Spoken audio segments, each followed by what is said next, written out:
This house will be inherited by my son, right? May I use this room? You see, I am the actual heir to this house.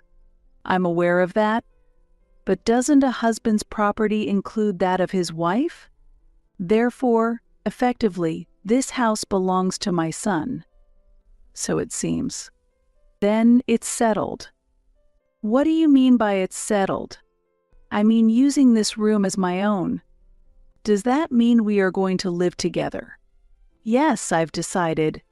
It's such a waste to have so many empty rooms in a big house like this. Now you won't have to take care of your husband alone.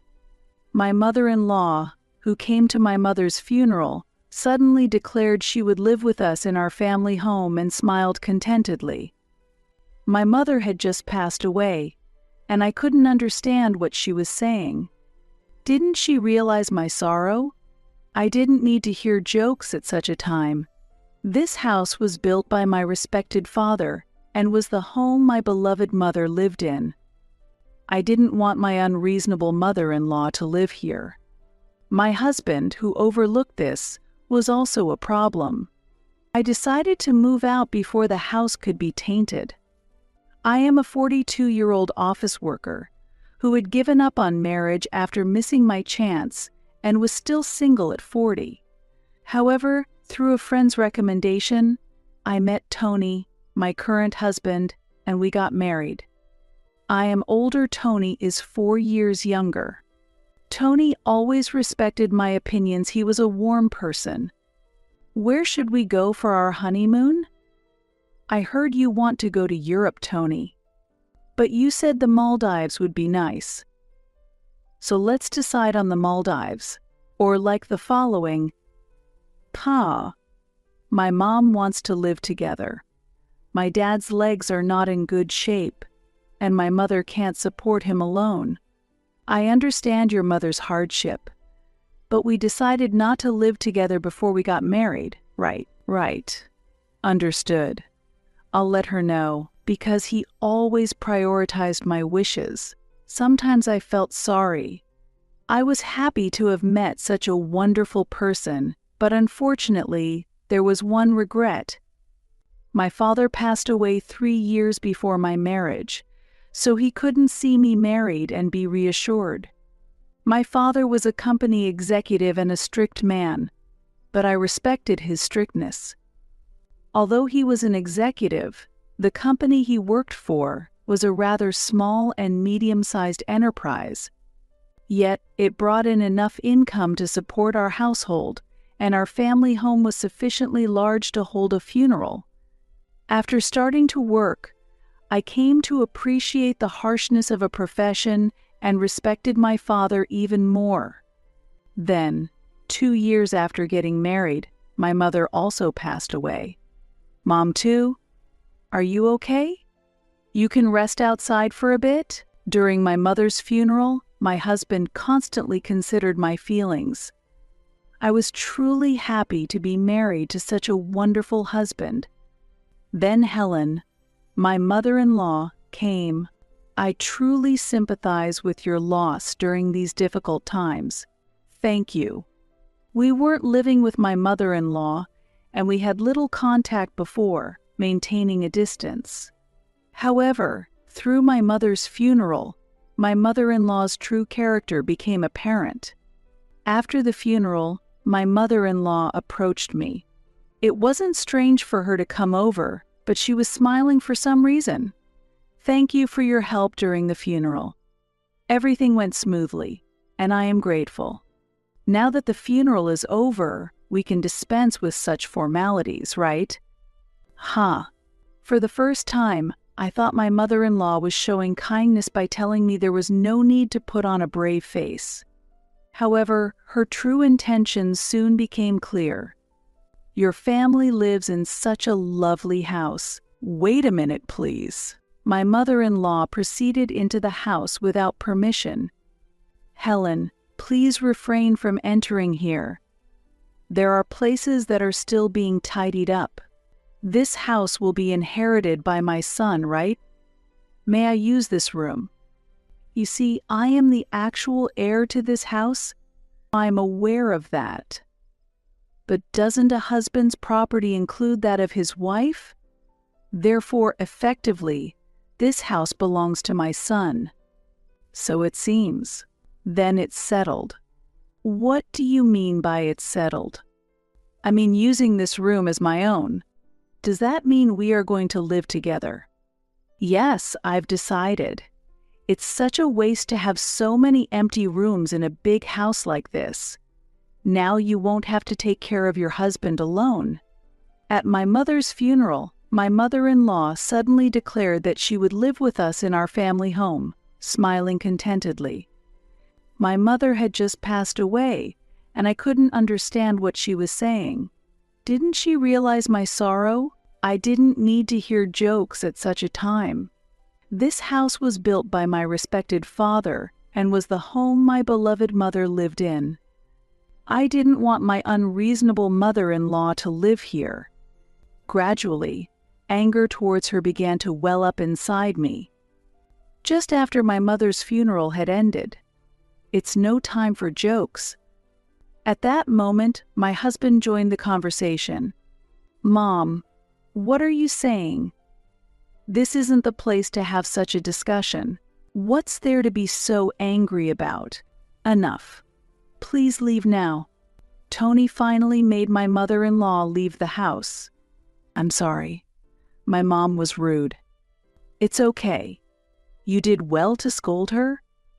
At that moment, I really felt that Tony was reliable. However, it later became clear that the real reason Tony was angry with my mother-in-law was slightly different from what I thought. 10 days after my mother's funeral, as my emotions and the chaos of the procedures had settled a bit, we had a discussion about the family home. During this time, Tony made an unexpected suggestion. "This apartment is small. Maybe we should move back to the family home soon. Yeah, we'll probably accumulate more stuff, and it would feel even smaller if we had children. The family home is better than this cramped apartment. Then, let's prepare to move. And, while we are moving, I have something to consult with you." "What is it?" "The family home is large and will have many empty rooms, and since my dad's legs are bad, I've been thinking about living together." "Wait, does that mean we are going to live together?" Tony was a kind person, but I recently realized that, although it seems like he always respected my opinion, he might just be agreeing with everything. Tony frequently brought up living together because his mother had asked him to convince me, and he always agreed to fulfill her wishes. Despite knowing that I refused to live together, he continued to propose it because he couldn't say no to his mother, clearly prioritizing her. We always said we would not live together with our parents, right? But my mom has asked several times to live together. At the funeral, you scolded her and showed opposition to living together, didn't you? True, I was angry that she went into the back of the house without permission, but I'm not completely opposed to living together. I just thought it wasn't the right moment to make such an important decision. This was the deciding factor. Tony just nods and passes on my opinion, but in reality it seems he was siding with his mother. Moreover, he said we should have a proper discussion, but he kept his distance and avoided a decisive stance. Perhaps he was doing this unconsciously, thinking he was staying neutral. This type of person believes in their neutrality and correct judgment, making them very difficult to deal with. Absolutely not. I've always been against living with someone who barged into the house on the day of the funeral and wanted to live in one of the rooms. Please tell that to your mother.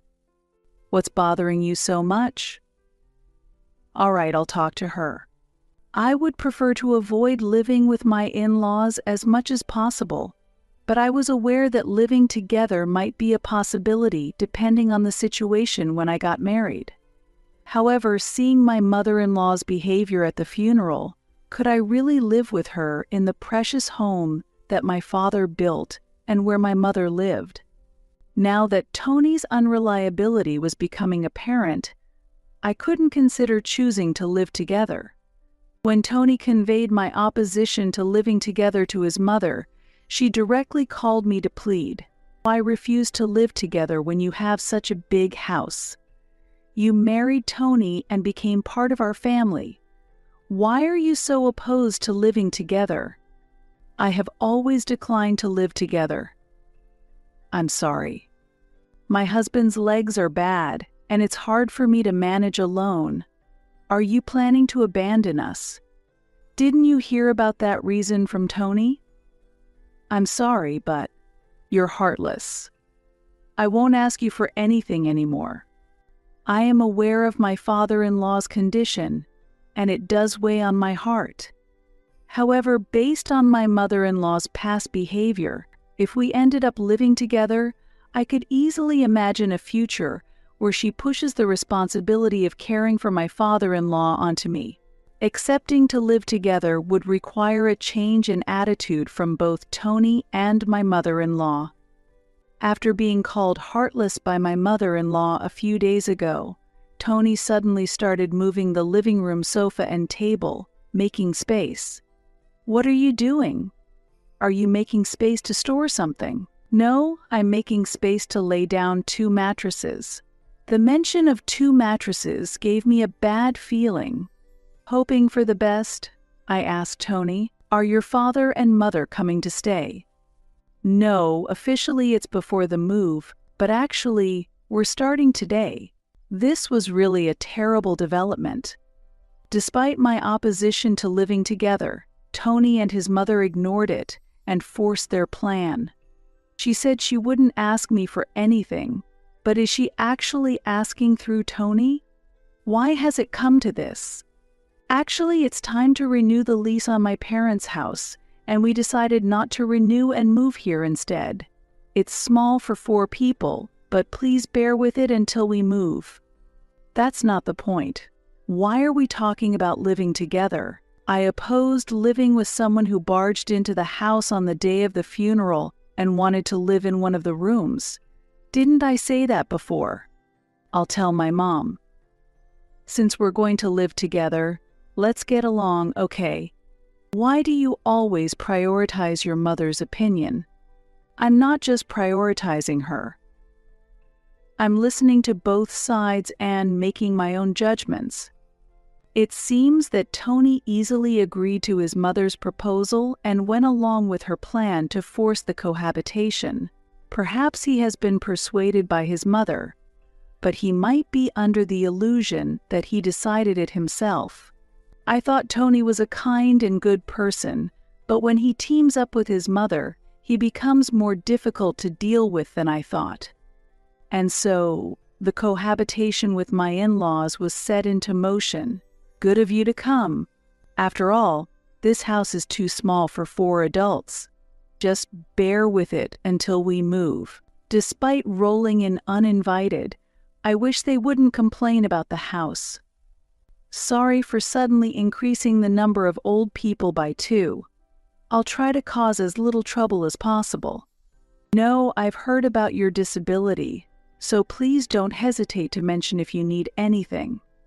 I had heard that my father-in-law Michael's legs were bad, but it seems that he only struggled a bit when standing up, and it was not as severe as I thought. I was left wondering whether it was really so hard for my mother-in-law to take care of him. He strived to be polite and tended to take care of things by himself as much as possible.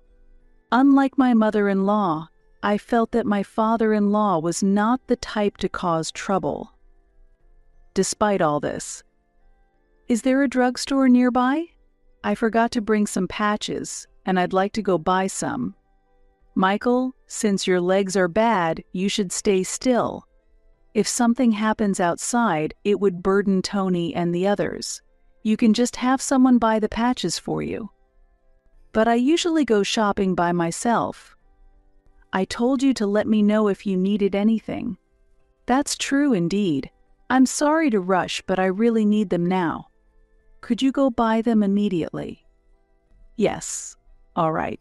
I didn't mind going to buy the patches, but why did my mother-in-law make decisions on her own? Also, my father-in-law may be polite on the surface, but he seems submissive to my mother-in-law's directions. Just like Tony, my father-in-law was a yes man to her. It's just shopping now, but if we continue living together, they'll gradually come to rely on me for everything. I couldn't stand the thought of these people living in the precious house my parents left behind. If they lived here, the house would get dirty. I had to do something to protect this house. While my in-laws were preparing to move into the family home, I decided to take some measures in advance. My mother-in-law was very pleased about moving to the new spacious home. "Hey, could I borrow the keys to the family home? I'd like to check the room we'll be living in first." "I have things to do, so I'll give the keys to Tony." "Then, Tony, could you drop them off? And could you stop by the storage unit on the way and measure the furniture for me?" "Understood. I'll take care of the keys." Since my mother-in-law was in a good mood, there were no major conflicts between us, and about 10 days passed without incident. During that time, I quietly proceeded with my preparations. "All right, the moving preparations are done. We'll soon start a new life in that house." As Tony and my in-laws finished their moving preparations, and my plan was also complete, I revealed a shocking fact to them. "Everyone, I have something to say." "What is it?" "You sound so formal. Are you planning some kind of moving celebration?" "No. The move to that house cannot happen." "What? Why not?" I presented a document. This document is an application for renunciation of inheritance. Renunciation of inheritance? What are you talking about? Even as a joke, that's awful. This is no joke. See the official signature from the court? That house is very important to me. I couldn't bear the thought of you living there. So I decided the best thing was to renounce it and keep it as a beautiful memory. Why would you do something so reckless? If you were going to give it up, you could have sold it and turned it into cash. Why would you throw away something so valuable? Selling the house and getting the money would just mean relying on that money, right?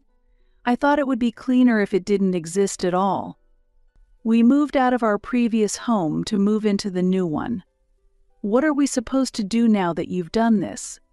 I have always opposed living together. Despite that, you forced the issue without proper discussion. So I decided to take drastic measures. When Tony and my mother-in-law learned that the house would not be theirs due to my renunciation, they were too shaken to speak. My father-in-law looked at their reactions and was at a loss. But I was not done attacking. "And Tony, I'm considering divorce." "What do you think?" "What? Divorce, Tony. You should divorce such an irresponsible wife immediately." I had anticipated that my mother-in-law would demand a divorce swiftly. I brought up the divorce proposal to see if Tony could make a decision on his own in this situation. If Tony consulted his mother at this point, it would be impossible for us to continue living together. I'm confused being asked about divorce so suddenly. What should I do, Mom? Tony had not yet made a decision, but my resolve for divorce was firm. You have no choice but to divorce immediately. There's no other way, Tony. It can't be helped. Mom says so too. I see. Since you also want to divorce, that must be the best option. The pattern was clear. Both Tony and my father-in-law always followed my mother-in-law's wishes. Moreover, Tony acted as though he was making compromises for me. Let's proceed with the divorce then. I will pack my things and leave today. With only the essentials, I stayed at a hotel that night. The next day, I took a half-day off to take care of important matters and headed to the court. A few days later, my mother-in-law called. "What are you thinking? How come that house is yours now?" "What are you talking about suddenly?" "Ah, you researched the property division?" "Yes, I own that house." "You falsified documents to deceive me." "It's impossible to falsify documents submitted to a court. What I showed you was authentic. But why do you own the house that you were supposed to have renounced?" "Well, I withdrew the renunciation application." It's challenging to withdraw a renunciation once declared, but it takes time for such a statement to be formally accepted.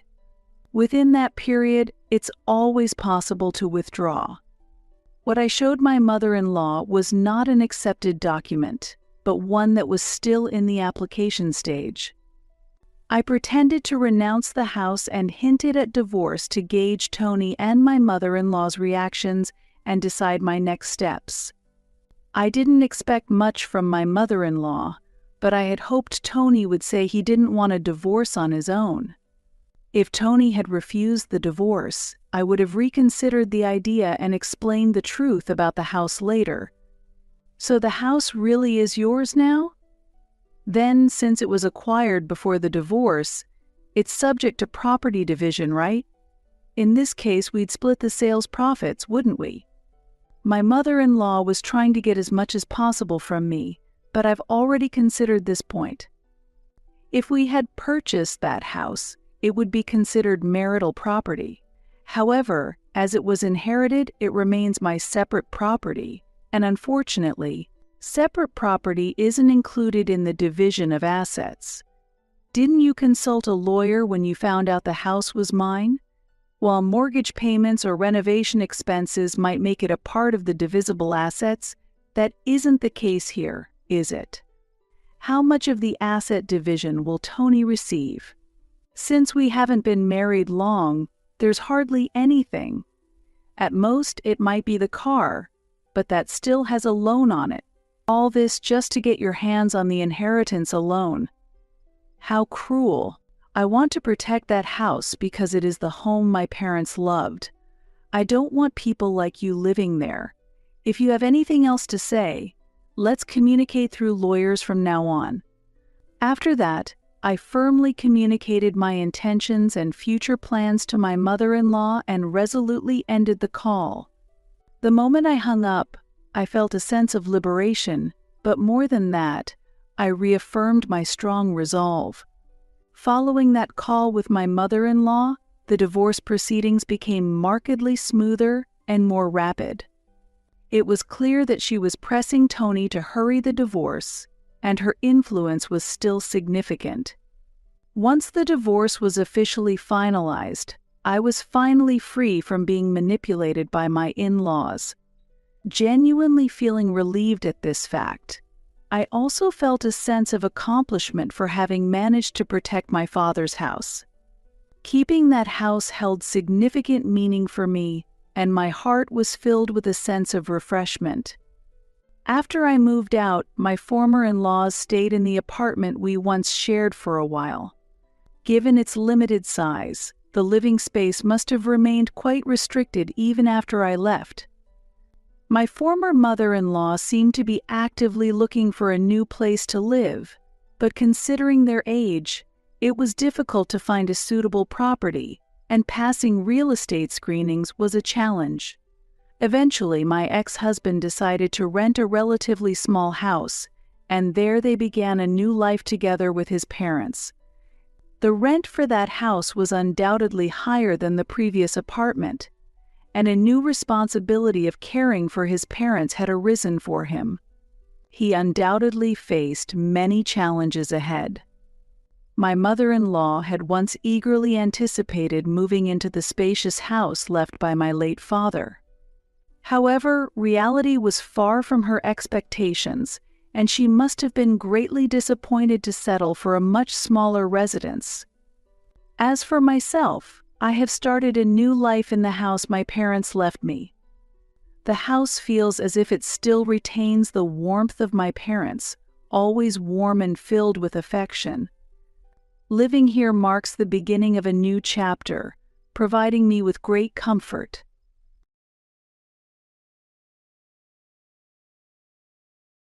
I was speechless with shock upon my husband's sudden revelation that he had demolished the house I grew up in.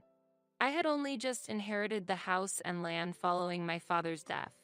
My husband had always wanted to demolish my family home to build a duplex house in its place, and it seems he finally managed to do so by force. I was devastated and angrily cried over the destruction of my childhood home filled with precious family memories, but Joe just mocked me, saying, "It was hard to demolish it myself, but I'm satisfied with having cleared the land in the end." My name is Sarah. I am 27 years old, living with my husband Joe, who is 3 years older than me, and we do not have any children yet. Before we got married, I lived with my father in our family home while working. My mother passed away when I was in high school, and since then, it has been just my father and me supporting each other. I had planned to start working immediately after graduating from high school and managed to find employment at a local company as planned, where I am still working today. I find my job fulfilling, and the atmosphere at my workplace is positive. Although Joe can sometimes be unreliable, his kindness since our dating days and his willingness to help with household chores have made me satisfied with our life as a couple. However, the only problem I am facing is not getting along well with Joe's parents. At the beginning of our marriage, I hoped to become close with them as they would become my new family. But they didn't seem to welcome me warmly, always showing a cold attitude, and our relationship worsened rather than improved. Gradually, I became exhausted from trying to maintain a relationship with his parents and now try to keep my interactions with them as peaceful and minimal as possible. Thankfully, we didn't live with them nor see them often, which has been a relief. If we had lived together, it might have been stressful enough to affect my health. Moreover, having my father in the same city was a strong support for me. Despite my worries about the relationship with Joe's parents, I believed we had managed to avoid major troubles so far and hoped we could continue to have a peaceful married life. However, recently, my father passed away suddenly from an acute myocardial infarction, leaving me to lose my emotional support forever. The grief of suddenly losing my father was deep, and I found myself visiting the family home often after the funeral, crying alone. Yet, considering my job and life with Joe, I knew I couldn't mourn forever. It was only recently that I began to come to terms with my feelings. After my father's death, the now uninhabited family home and its land fell to me to inherit. My mother had already passed away, and since I have no siblings, my father's estate naturally passed to me. After completing the inheritance procedures for the land, Joe and I started discussing the future of our home. My father had told me before he passed, "Sarah, after I'm gone, you can use this house and land however you wish." Therefore, the future of the now vacant family home was up to me to decide. That house was a precious place where our family had spent time together, filled with countless memories. For this reason, I had no intention of selling the land or demolishing the house at this time. Although it would incur property taxes, I wanted to maintain the status quo for the time being, occasionally cleaning the house and reminiscing about the time spent with my family in front of my parents' photographs. However, Joe had a different opinion. He was pleased as if the inheritance was his own, saying, "It's a waste to leave it as it is. You've acquired good land, so you should make effective use of it as soon as possible." Joe was eager to use the land where my family home stood, and our views were completely at odds. Indeed, the family home was conveniently located within a proper distance from the station, surrounded by facilities like shopping centers, making it geographically attractive. The house, built before I was born, also showed its age and some parts were deteriorating. However, one of the options I considered for the future was to renovate this house if we had children. So, I just couldn't accept Joe's proposal. The reason was his attitude of treating my family home as if it were his own property and pushing things forward forcefully. Additionally, my in-laws shared the same stance upon hearing about the house. Discussions had been had multiple times as if the entire in-law family would eventually move to that land, making me, the heir, feel left out.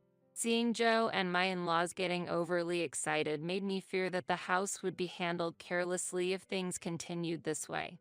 Therefore, I emphasized to Joe time and again, "Listen, that house and land are mine, not yours or your parents'.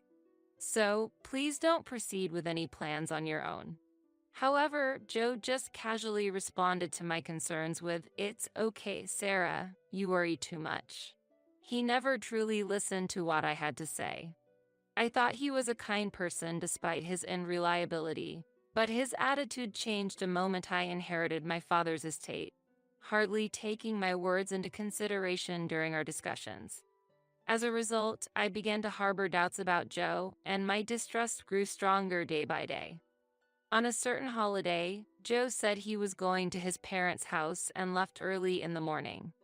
I was caught up with household chores that had been neglected during the weekdays. However, less than an hour after he left, Joe returned with his parents in tow, and I had to abruptly stop my chores to welcome them. While they might be ideal parents for Joe, interacting with my in-laws was still challenging for me, given the issues with my family home. Father or mother, what brings you here today?" I asked, filled with anxiety since there had never been a visit from them without prior explanation from Joe. "We thought it's about time to make a decision about the future of your family home.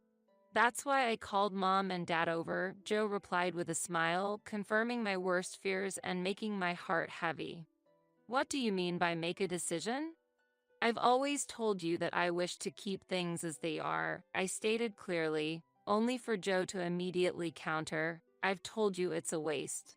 That's why I want to demolish your house and build a new duplex house there so we can live with Mom and Dad." "What?" I couldn't hide my shock at his sudden proposal, but quickly voiced my opposition. "What are you talking about? I absolutely cannot agree with that.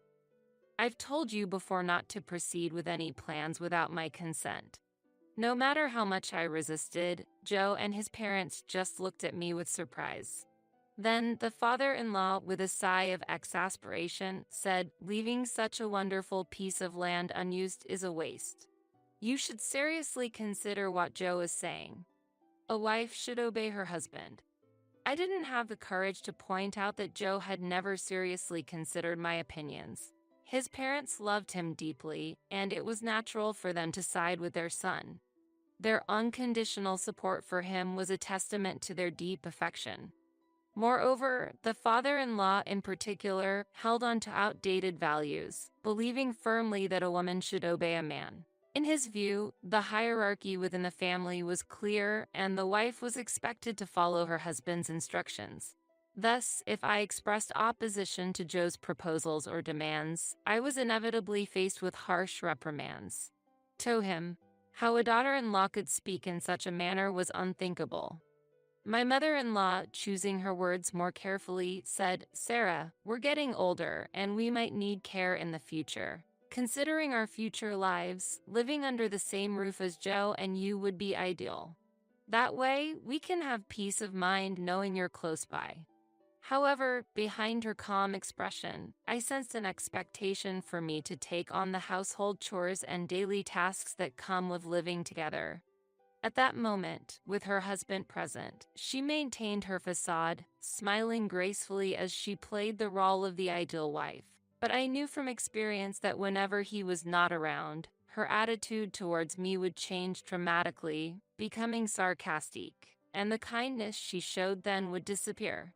When alone with my mother-in-law during visits to their home, she would often make unnecessary comments like, "Haven't you had children yet?"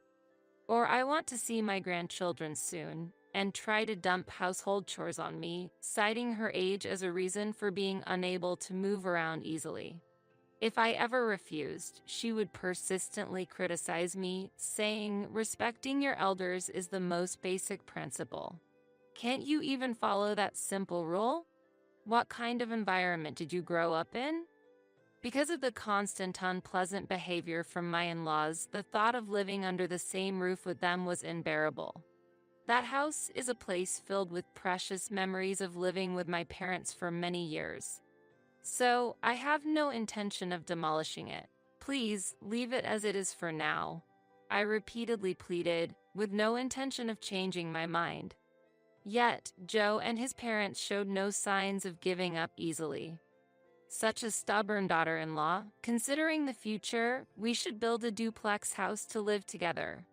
Your parents are no longer in this world, so you should dedicate yourself to us now, my mother-in-law said, dismissively regarding my parents with her words. I managed to compose my expression despite almost frowning at that statement. Ultimately, that day ended with both parties merely asserting their opinions, leading to no substantial dialogue, and my in-laws left somewhat disgruntled. From then on, Joe and I continued to have disagreements about my family home and its land. The current house is too small, and considering the possibility of having children in the future, wouldn't it be better to build a bigger house? Joe consistently insisted on building a duplex house, refusing to budge from his position. Behind his argument, it was clear that he was using the prospect of children as an excuse, when in reality, he wanted to live comfortably in a spacious house with his parents. While I could understand the desire to live with one's biological parents from a future perspective, I never gave a positive response to it. I was convinced that living together with my in-laws would inevitably lead to more troubles. Therefore, aside from the demolition of my family home, I strongly opposed the duplex house idea every time it came up. As a result, Joe would always become irritable. Over time, our marital relationship gradually deteriorated, passing without any meaningful discussions. Even amidst such circumstances, I made time to visit my childhood home, cleaning and spending time in memory of my parents. However, as work became busier, I couldn't visit it for about a month. Consequently, I decided to move my parents' portraits to our current residence. I hadn't mentioned moving the portraits to Joe. Recently, our conversations had quickly turned into arguments, so I decided to keep this matter to myself. However, this decision would later prove to be the right move for me. After a busy period at work ended, I was looking forward to relaxing the following weekend. I was expecting a peaceful break, but that morning, my in-laws appeared at our house without any notice. It had been a while since we last saw each other, the previous occasion being when we argued about my family home. This visit was also unexpected, with no prior notice from Joe or his parents. Strangely, my parents-in-law were in a very good mood, looking at me happily alongside Joe. "Today, we have something important to tell you, Sarah," said my mother-in-law with a smile. I had a feeling that this news wouldn't be good for me. "What is it?" I asked. Joe stood in front of me and calmly announced, "I've already demolished your family home." I was speechless with shock at that moment. The statement seemed like a bad joke, but seeing Joe and my in-laws smiling smugly forced me to accept the harsh reality. "Why would you do such a thing?" I demanded, but Joe continued to laugh off my question with a calm demeanor, as if mocking me. Astonishingly, Joe had demolished my family home without my knowledge or permission during the month when I was too busy with work to visit. It seemed he had taken advantage of my absence.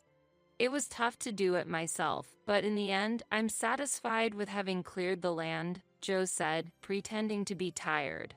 He had spared the expense of hiring a professional demolition company, borrowing heavy machinery from his father, who runs a small factory and owns several pieces of heavy equipment.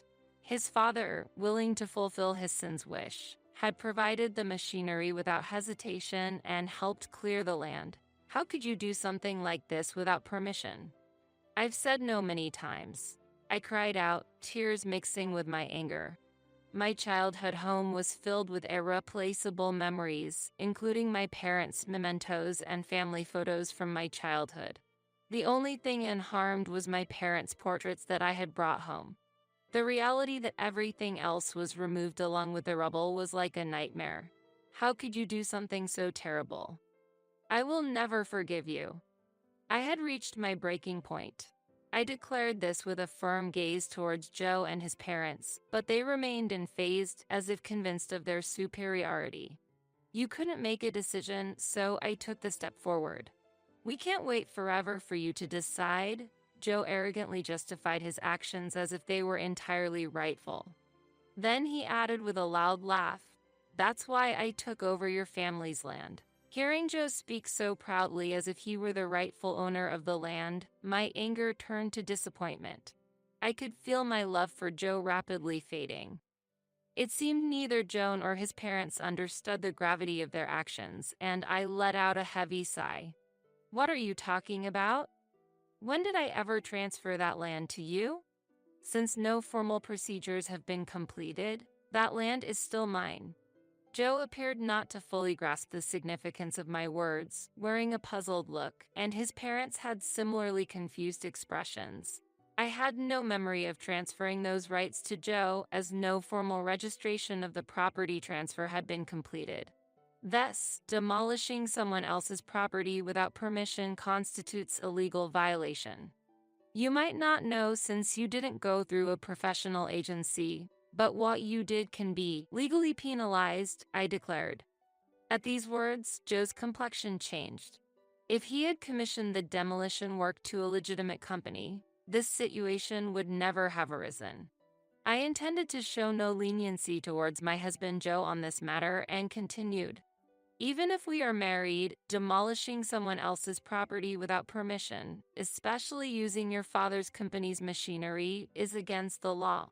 I intend to take legal action on this matter," I emphasized.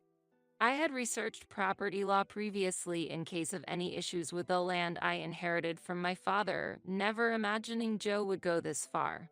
Mentioning the use of the machinery, the usually calm father-in-law raised his voice in response. "Wait a minute.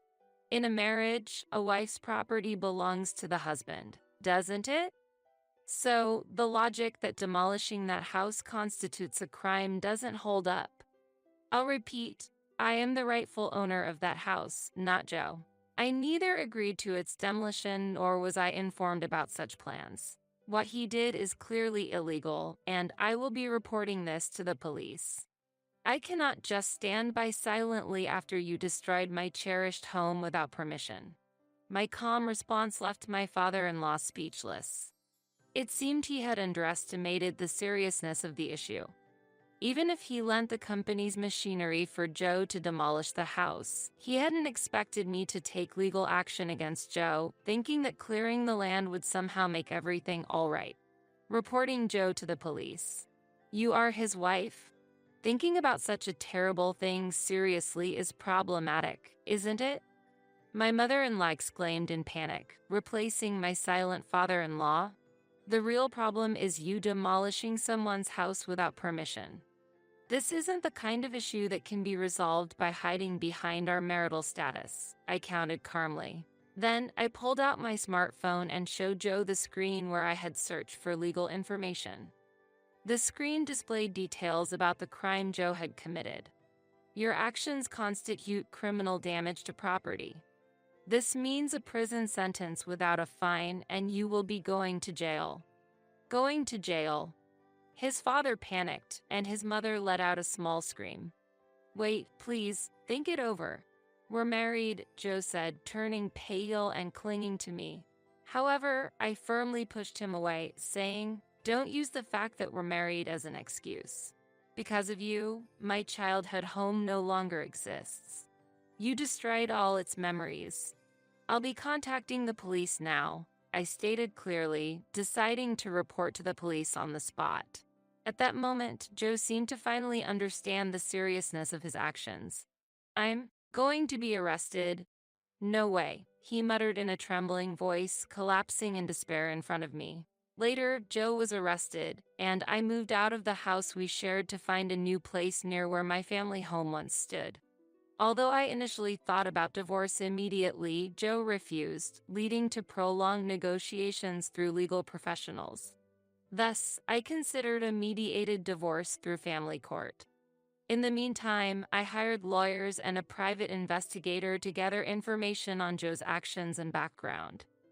The collected information revealed that Joe had frequently visited nightlife districts for years and had multiple loans hidden from me. It appeared he had been anticipating inheriting my estate from my father to settle his debts using my assets. Hearing this truth left me speechless. Furthermore, Joe had discussed this debt issue with his parents, and unbelievably, they had become guarantors out of love for their son. After Joe's arrest, the repayment of the debt began to falter, and my in-laws were chased to fill the gap. Out of the blue, I received a desperate call from my mother-in-law. "Sarah, please help," she pleaded over the phone. When I asked why, she directly sought financial assistance. The pressure to repay Joe's debts had increased, and they were struggling to make ends meet. "Sarah, you have the inheritance left by your father, right? Could you possibly share some of that money with us?" was her audacious request. I couldn't bring myself to seriously consider such an unreasonable request and coldly refused, saying, "That's impossible. Please resolve this issue yourselves before ending the call."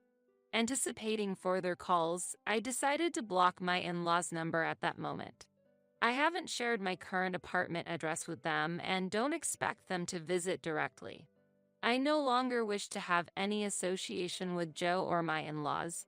Receiving the call from her only intensified my desire to sever ties with Joe swiftly, leading me to file for a mediated divorce. As a result, the mediation was successful, and we were officially divorced. Later, I learned that my in-laws had to sell their home and the factory managed by the father-in-law, using the proceeds to pay off the debt. They have since moved to a small apartment in the countryside and are living a modest life. Years have passed, and although Joe was released from prison after serving his sentence, his criminal record has hindered his job search. It seems he has resorted to committing petty crimes like shoplifting and was arrested again. Hearing this, I felt nothing but disdain. I harbored no sympathy for him. After separating from Joe, I utilized the land that he had cleared to secure a steady income, leading a peaceful life. Thanks to the inheritance from my father, I won't face financial difficulties living on my own in the future. Nonetheless, I plan to continue working. Now that I no longer have any ties to Joe or his parents, I can devote even more to my work without any worries. I'm not considering remarriage at the moment, so I plan to focus on my career and enjoy my independence.